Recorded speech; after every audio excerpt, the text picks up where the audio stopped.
because it is a time consuming subject. It needs time, it needs hard labor. काफी मेहनत लगती है पढ़ाने में. जब भी आप अच्छे तरीके से मेहनत करके पढ़ाओगे, you will see the excellent students. इस सब्जेक्ट में excellence आ जाए. Then you add the numbers 2, 1, 6.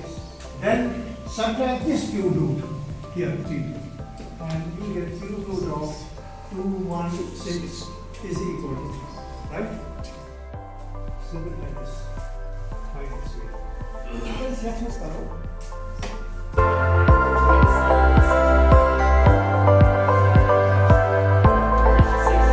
ये जो है cumulative nature.